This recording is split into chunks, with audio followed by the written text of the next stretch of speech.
लंबोदरं परं सुंदरम् एकदन्तं रक्तांबरं त्रिनयनं परमं पवित्रम् उदयददिवाकरोज्ज्वलकायकान्तं विघ्नेश्वरं सकलविघ्नहारं नमामि। सच्चिदानन्दरूपाय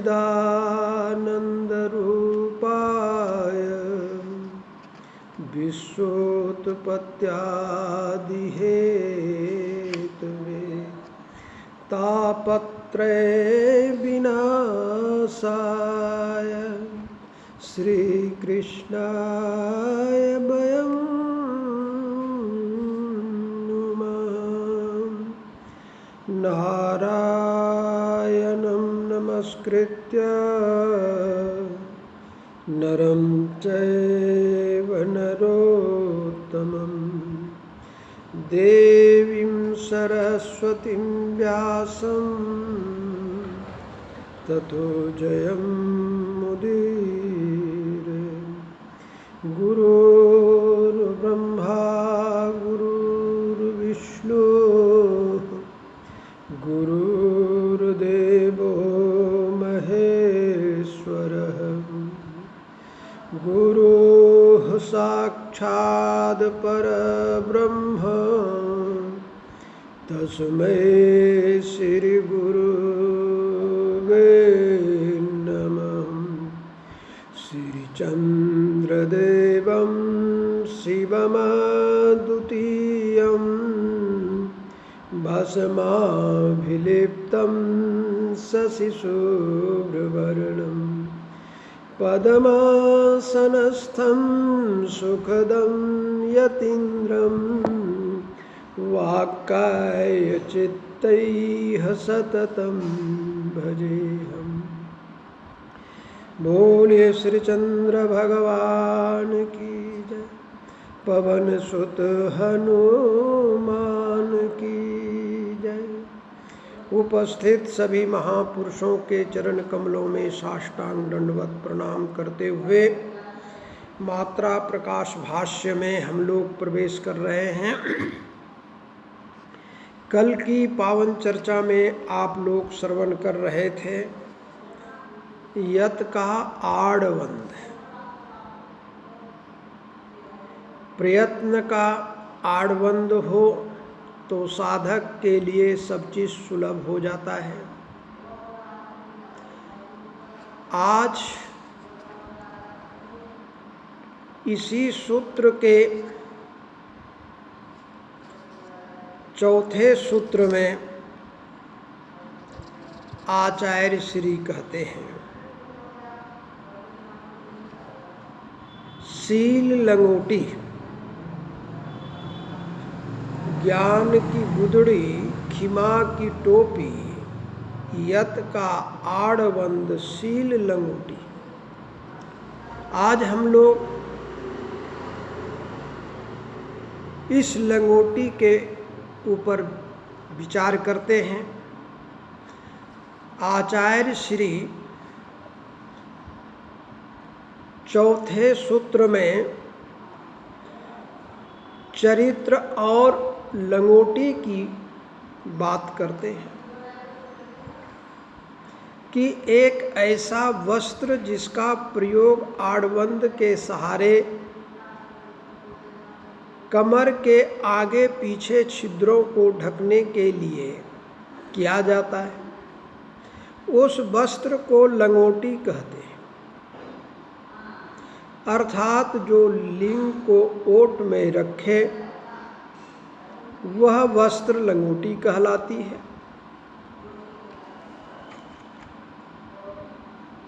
आचार्य श्री कहते हैं, दया क्षमारु शील लंगोटी, सत्य सरल संयम की सोटी, शील स्वभाव जेहि धारे,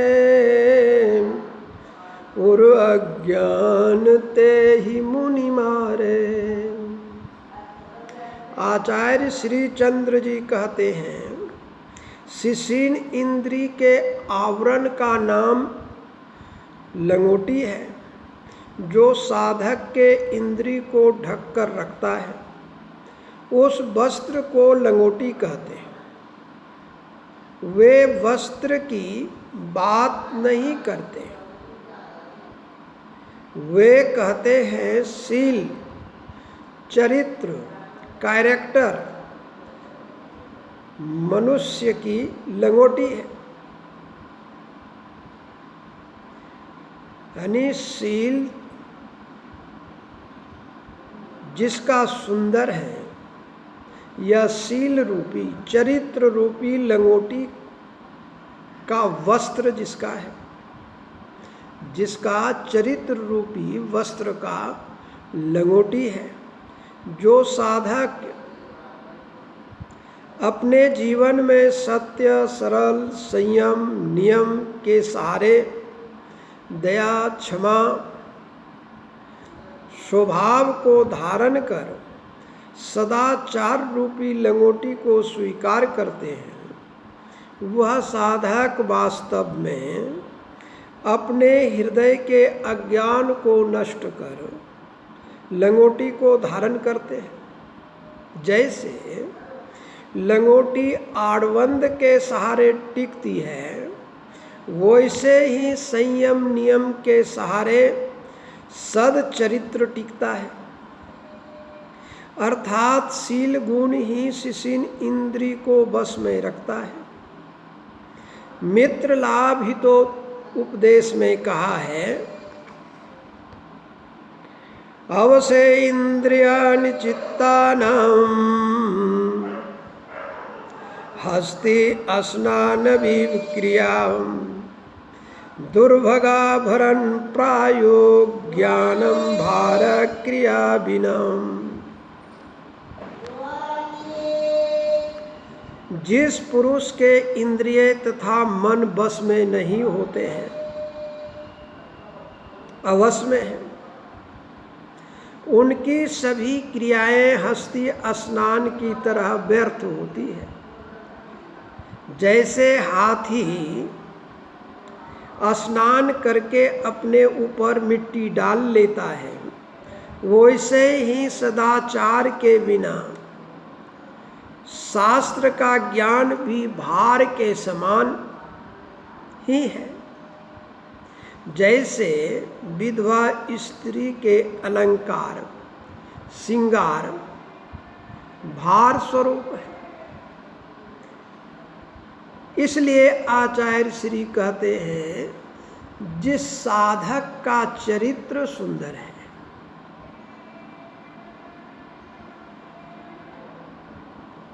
उसकी लंगोटी भी सुंदर होती है। इसलिए साधक को अपने चरित्र पर विशेष ध्यान देना चाहिए। आचार्य श्री ने कहा, शील कौपीन धारी के जगत सिंधु के माय, संयम नियम नित्य करे हरि चरणन मन ध्याई।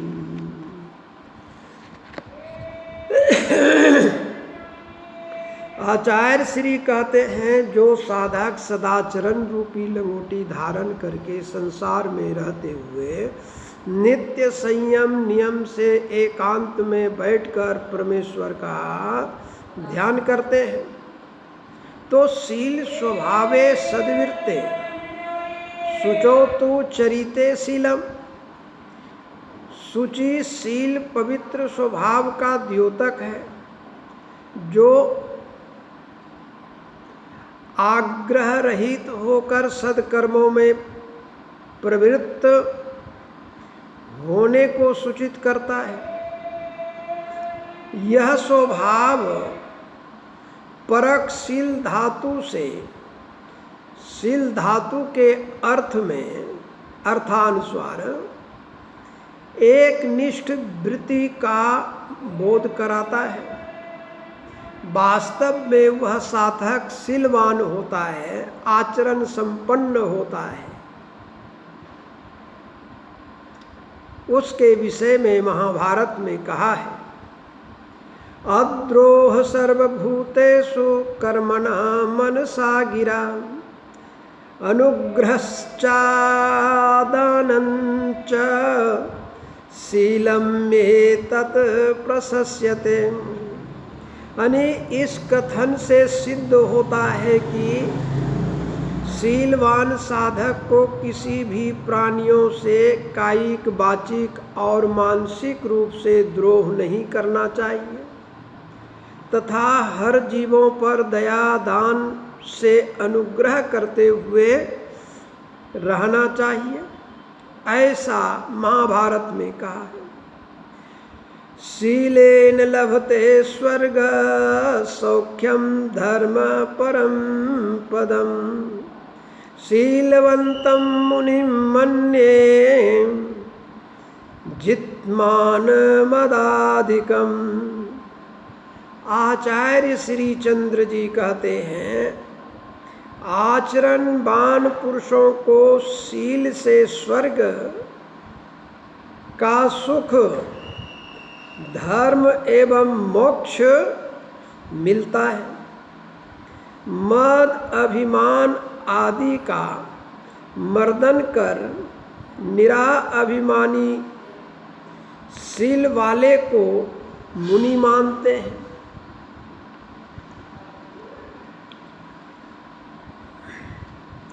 शीलेन हि त्रियो लोका शक्या जेतुं न संशयः नाहि किंचिदासाध्यम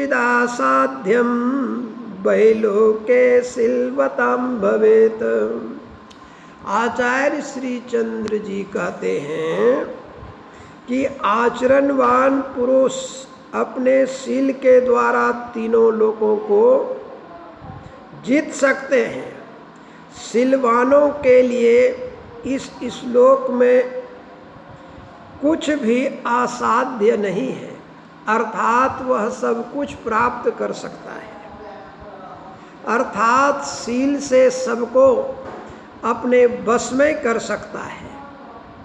ऐसा कहा गया है, एक रात्रे न मान्धाता त्रेहने जन्मे जयः सप्तरात्रेन नाभाग पृथ्वीं प्रतिपेदिरे। आचार्य प्रवर कहते हैं, मानधाता जन्मेजय और नाभाग ने कर्मशः एक रात्र में, 3 रात में और 7 रात में पृथ्वी को अपने अधीन में कर लिया था। इसलिए हम कह सकते हैं कि शीलवान साधक सब कुछ प्राप्त कर सकता है। उनके लिए इस लोक में कोई वस्तु दुर्लभ नहीं होती है।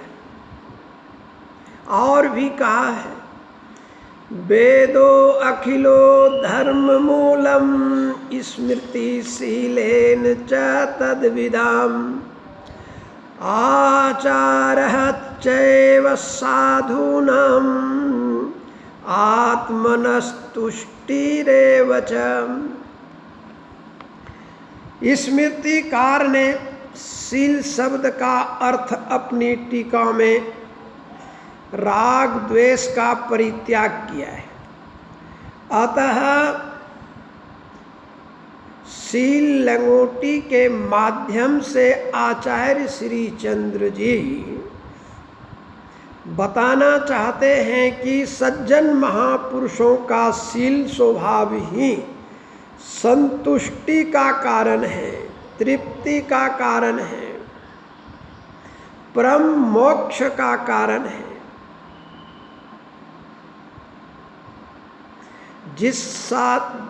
जिसका साधक गण आने वाले समय में अनुसरण करेंगे।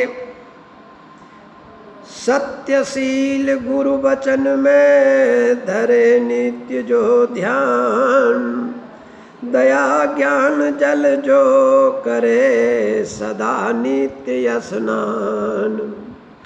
आचार्य श्री चंद्र जी कहते हैं इस पंच स्नान का जीवन में बड़ा ही महत्व है। वाणी में सत्यता, आचरण में पवित्रता, गुरु के वचनों में विश्वास, दीन दुखी जीवों पर दया और स्वरूप ज्ञान रूपी जल का नित्य प्रतिमंजन ही महापुरुषों का शील है।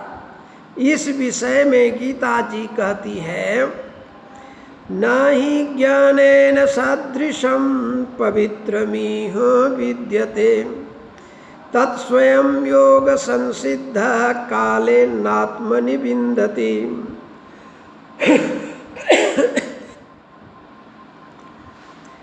इस मनुष्य लोक में ज्ञान के समान पवित्र करने वाला दूसरा कोई साधन नहीं है। जिसका योग भली भांति